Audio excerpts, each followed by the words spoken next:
양해를 구하고 마스크를 벗겠습니다. 오늘 제가 연주자는 아니고요. 오늘의 연주자는 이제 외국분이시잖아요. 일리아 라시콥스키 선생님께서 오늘 연주를 하시는데, 보통 이 역사 책방의 그 연주 시리즈는 좀 자유로운 분위기에서 연주자가 자신의 어떤 그 작품에 대한 선곡한 그 배경이나 작품에 대한 설명 이런 것들을 하고 연주를 하고 이렇게 좀 그런 분위기인 걸로 알고 있습니다. 그래서 당사자께서 하셔야 되지만 선생님이 이제 한국말을 잘 못하시니까 제가 대신해서 해설을 하고 그다음에 이제 선생님을 소개를 하겠습니다. 저는 예원학교의 음악부에 전임으로 재직하고 있는 조윤수입니다. 마이크 없어도 잘 들리시나요? 네. 연주하는 것보다 더 떨리는데요. 제 목소리가 좀 처음엔 떨릴 것 같은데요. 아마 좀 시간이 지나면 학교에서 학생들한테 얘기하듯이 아주 자연스럽게 막 좀 잡아가면서 분위기도 이렇게 얘기를 할 수 있을 것 같은데요. 아직은 좀 떨립니다. 제가 이 프로그램을 보니까 이제 연주자가 아니기 때문에 당사자가 이 프로그램을 어떤 생각을 가지고 선곡을 하셨을까 그걸 직접 여쭤보진 않았어요.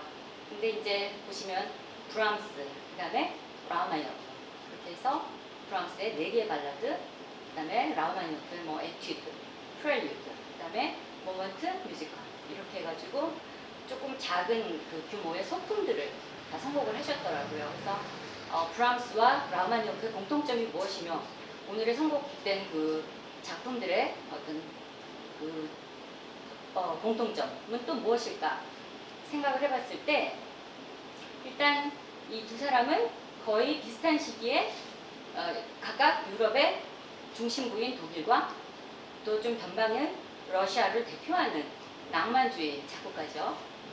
그리고 낭만주의 시대의 어떤 음악적 특징은 그 전 시대와 비교할 때 무엇이 다른가 해보면은 그 낭만주의 전 시대인 고전주의 시대, 18세기 고전주의 때는 17세기 말부터 18세기까지 이 고전주의 시대 때 형식을 굉장히 강조했던 그런 시기라고 할 것 같으면 이 낭만주의 때는 베를리오즈라고 하는 어떤 그 혁명적 그 음악가가 필두가 되어서 이런 형식미를 다 파괴해버리고 굉장히 감정이 치우친 자신의 감정을 아주 자유롭게 표현하는 그런 음악적 흐름을 이어나갑니다. 그래서 이게 18세기 초반에서 중반, 19세기 초반에서 중반 후반을 거쳐가면서 그 흐름은 점점 더 그 표현을 극대화하는, 자유를 극대화하는 방향으로 이렇게 이제 가게 되는데요. 이런 낭만주의 시대 때 이제 몇 가지 특징의 형식과 대조되는 이런 음악을 우리가 뭐라고 부르냐면 표제음악이라고 얘기를 합니다. 표제음악이라는 건 제목이 있는 거죠. 그러니까 제목이 있다는 것은 뭔가를 묘사를 구체적으로 한다는 얘기고요. 그러니까 음악의 형식보다는 그 음악 이외의 다른 예술 분야, 그림, 문학 뭐 이런 것들과 같이 결합하여서 거기서 받은 영감을 그대로 투영하고 표현하는 그런 것을 표제음악이라고 할 수 있고요.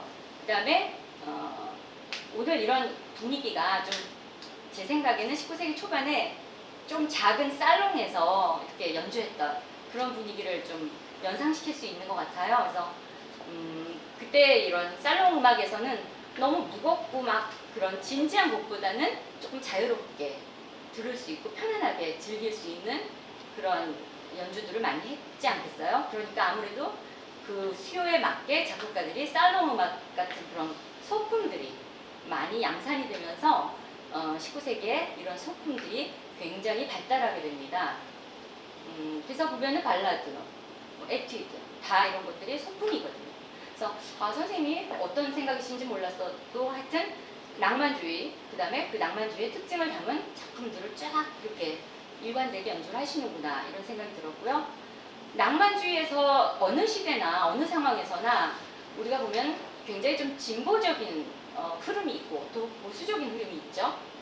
그러니까 19세기도 예외는 아니어서 특히 중반에서 후반으로 넘어가면서는 소위 이런 형식을 정말로 다 타파해버리고 아주 과감하게 화성과 이런 것들을 아주 그 대범하게 쓰는 점점 모든 것이 이렇게 와해되면서 표현을 위해서라면 뭐든지 할 수 있는 방향으로 그렇게 가는 어떤 진보적 흐름이 있었습니다.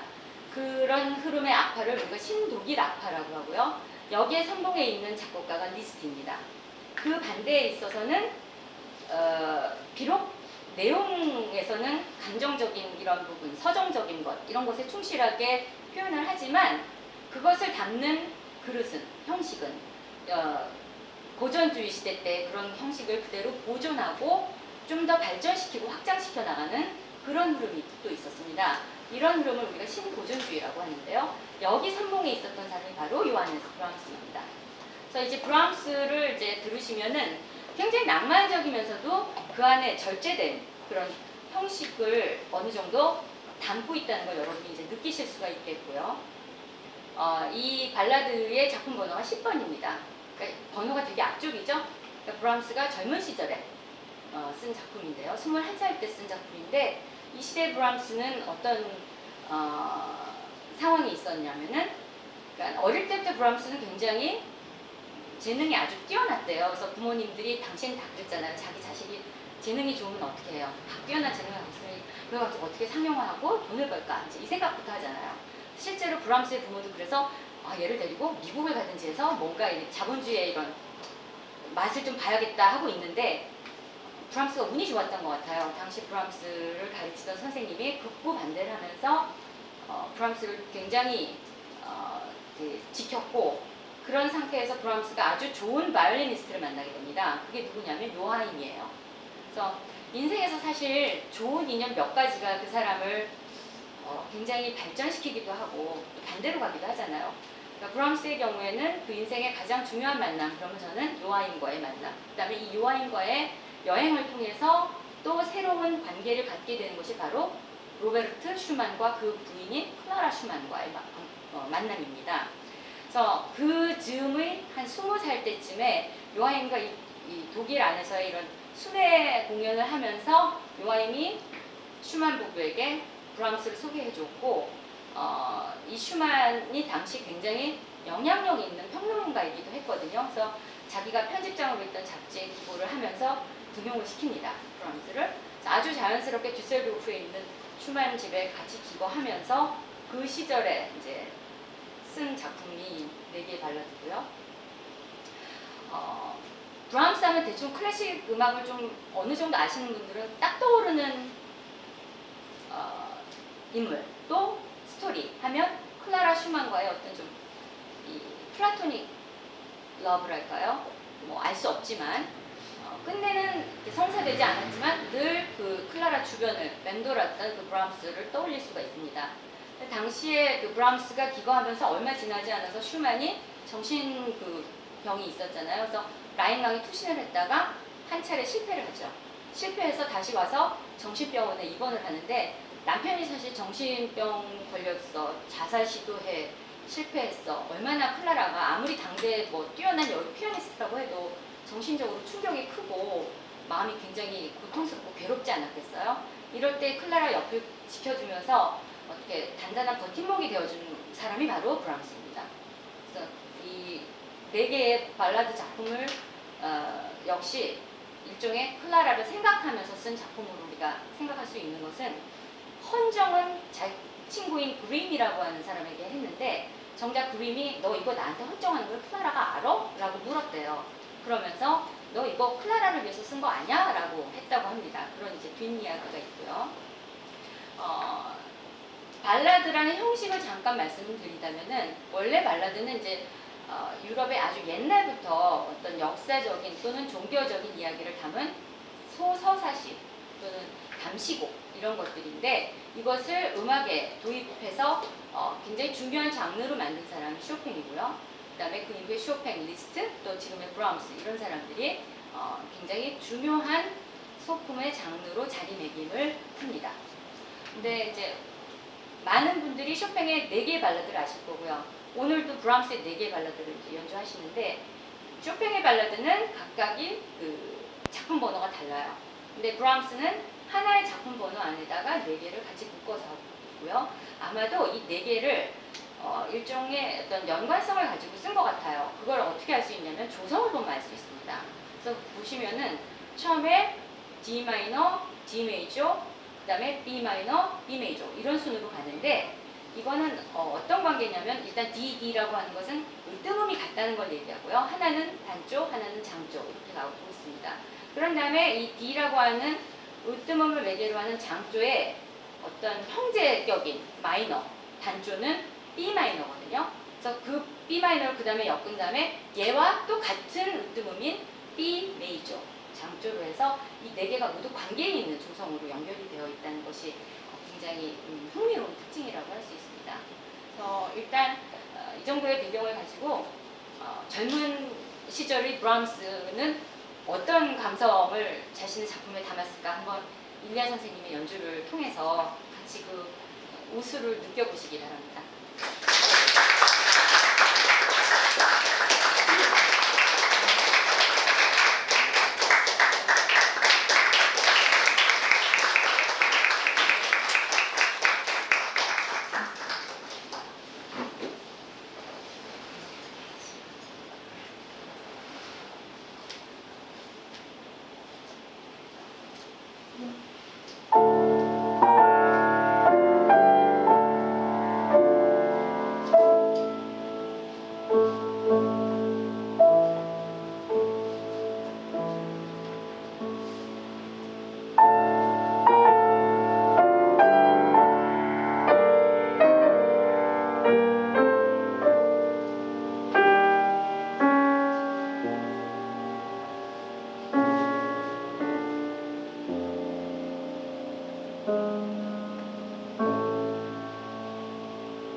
후에 소개해드릴 라흐마니노프의 몇 개의 소품에 대한 것을 간단하게 말씀드리겠습니다. 에튜드 따블로 한국하고 그다음에 이제 몇 개의 프렐류드, 그다음에 마지막으로 모먼트 뮤지컬 아크의 순간이라고 하는 작품인데요. 에튜드 하면 연습곡이죠. 그러니까 이제 피아니스트에게 필요한 어떤 여러 가지 기교들을 연습시키는 것이 많은 작곡가들이 엑서사이즈라는 이름으로 이렇게 나오다가 이것이 예술 작품으로 승화된 것은 쇼팽에 의해서입니다. 근데 이제 라흐마니노프 에튜드 하면 그 뒤에 따블로라는 말이 있는데요. 따블로라는 거는 불란서, 그러니까 프랑스 말로 그림을 얘기합니다. 그래서 기존의 예술 작품으로 승화된 쇼팽의 그런 에튜드에다가 보다 이제 회화적인 그런 이미지를 같이 담긴 또 새로운 이제 영역을 개척한 것이 바로 라흐마니노프의 이 작품이고요. 여러 개 중에서 오늘 이제 연주할 이 G 마이너 에튜드 따블로는 들어보시면 처음엔 굉장히 녹턴풍의 애수 어린 그런 시작을 가다가 아주 격정적인 중반부를 거쳐서 마지막에는 같은 G 마이너의 쇼팽 발라드 1번 작품의 스케일과 코드 이런 것들이 연상되게끔 해서 마칩니다. 그 다음에 이제 프렐류드 말씀을 드리면은 프렐류드는 전주곡이라는 의미인데요. 전주곡이라는 말 그대로 이제 뭔가에 앞서 시작하는 일종의 에피타이저 같은 역할이죠. 근데 이제 마르코 시대 때에 여러 춤곡을 모아놓은 모음곡이나 아니면 우리가 평균율이라고 하는 이런 작품에서 후가 앞에다가 먼저 이렇게 소개를 시키는, 이 작품을 소개시키는 그런 역할을 한 것이 전주곡인데, 전주곡들만을 따로 모아서 여러 그 조성을 우리가 음악에서 가능한 조성이 모두 24개인데요. 이 24개의 조성을 하나의 큰 작품으로 만든 것이 바로 쇼팽에 의해서 24개의 전주곡 나오기 시작한 것이고요. 그 이후에 이제 여러 낭만주의 작곡가들이 이 24개의 그 프렐류드 이 컬렉션을 많이 시도합니다. 그래서 예를 들어 스프리아빈이라든지 또 뭐 드뷔시라든지 뭐 쇼스타코비치라든지 이런 작곡가들이 있고요. 오늘 들으시는 라흐마니노프 역시 작품 번호는 다르지만 총 합해서 24개의 각기 다른 조성의 이 프렐류드를 작곡을 했고, 그 중에 몇 개의 작품을 오늘 이리아 선생님께서 해주시는데, 아마 처음 들으시는 작품은 여러분이 들으시면 저 곡하고 딱 아실 거예요. 굉장히 유명한 곡이고 라흐마니노프 스스로가 굉장히 사랑했던 곡이라서 본인의 연주에서 굉장히 많이 쳤다고 합니다. 마지막으로 아크의 순간, 이거는 총 6개의 작품인데 오피 16, 그러니까 라흐마니노프가 되게 젊을 때에 좀 생활고에 시달리면서 아주 단기간에 한 2개월 동안 쓴 작품이라고 해요. 이 중에서 4번 왼손이 굉장히 이제 정신없게 돌아가고 아주 격정적인 그 흐름이 마치 쇼팽의 혹시 에튜드 중에 혁명을 아시는 분들은 좀 연상이 될 수 있을 거예요. 그러니까 이 연주를 통해서 우리가 볼 수 있는 것은 연주자의 어떤 카리스마라든지 또 어떤 그 비르투오적인 그런 기교를 맛볼 수 있습니다. 그래서 전반적인 라흐마니노프를 들으시면 방금 들으셨던 브라운스와는 정말 사뭇 대조되는 그런 분위기를 많이 느끼실 수 있을 것이고, 러시아의 그런 광활한 어떤 그런 공간감이라든지 라흐마니노프 특유의 어떤 화려한 그런 느낌, 그 다음에 아주 다양한 빛깔의 화성이라든지 그런 것들을 함께 느끼실 수 있겠습니다. 자, 후반부 연주 같이 하시겠습니다.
들으셨죠? 네. 차이콥스키의 뱃노래 바르카롤 연주해 주셨고요. 마지막으로 한 번 더 나오시면 뜨거운 박수로 마무리하겠습니다.